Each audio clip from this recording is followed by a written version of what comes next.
ખેડા જિલ્લામાં 2/10/2024થી 8/10/2024 સુધી નશાબંધી સપ્તાહની ઉજવણી કરવામાં આવશે।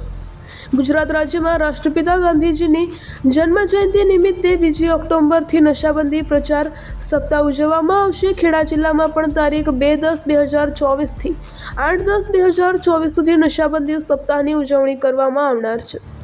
લોકોમાં વ્યસનો અંગે જાગૃતિ લાવવા ખેડા જિલ્લામાં જુદા જુદા સ્થળોએ તારીખ 2/10/2024થી તારીખ 8/10/2024 દરમિયાન નશાબંધી પ્રચાર પ્રસારના કાર્યક્રમનું આયોજન કરવામાં આવેલ છે, જેમાં 2 ઓક્ટોબરના રોજ સવારે 11 કલાકે નડિયાદની ND દેસાઈ યુનિવર્સિટી ખાતે, 3 ઓક્ટોબરના રોજ બપોરે 12 કલાકે Amul cattle feed plant Kapadi Vav Kapadvanj ખાતે, 4 ઓક્ટોબરના રોજ બપોરે 12 કલાકે મહેમદાબાદ સિદ્ધિવિનાયક દેવસ્થાન ખાતે, 5 ઓક્ટોબરના રોજ સવારે 11 કલાકે ઠાસરાના સિદ્ધિવિનાયક નર્સિંગ કોલેજ ડાકોર ખાતે, 6 ઓક્ટોબરના રોજ બપોરે 12 કલાકે મહુધાના મીનાવાડા દશામાતાજીના મંદિર ખાતે, 7 ઓક્ટોબરના રોજ સવારે 11:30 કલાકે ITI પલાણા બસો ખાતે અને 8 ઓક્ટોબરના રોજ સવારે 11:30 કલાકે નડિયાદની વિઠ્ઠલભાઈ કન્યા કેળવણી મંડળ સંચાલિત સરદાર વલ્લભભાઈ સ્ત્રી અધ્યાપન મંદિર ખાતે નશાબંધી સપ્તાહ ઉજવણી અંતર્ગત વિવિધ કાર્યક્રમનું આયોજન કરવામાં આવેલ છે,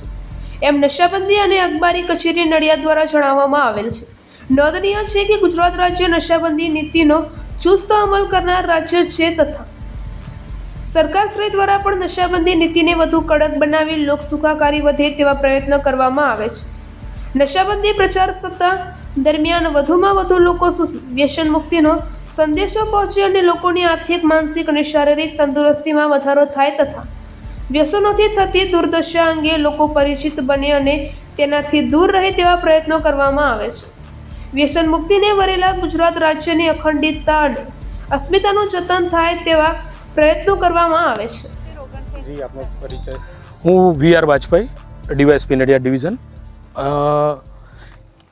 ખેડા જિલ્લાના ગલતેશ્વર ખાતે આજરોજ જે પ્રોહિબિશન મુદ્દામાલ હોય નામદાર કોર્ટના હુકમથી જેને નાશ કરવાની મંજૂરી મળેલી છે તે બાબતે SDM ઠાસરાના અધ્યક્ષસ્થાને એક કમિટીની રચના કરવામાં આવેલી, જેની અંદર SDM ઠાસરા સાહેબ અને નશાબંધી અધિક્ષક સાહેબ અને DYSP નડિયાદ તરીકે હું હાજર રહેલ છું।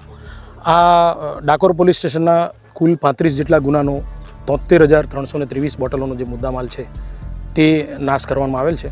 કુલ લગભગ 73 લાખ જેટલો મુદ્દામાલ જે છે એ આજરોજ નાશ કરવામાં આવવાનો છે।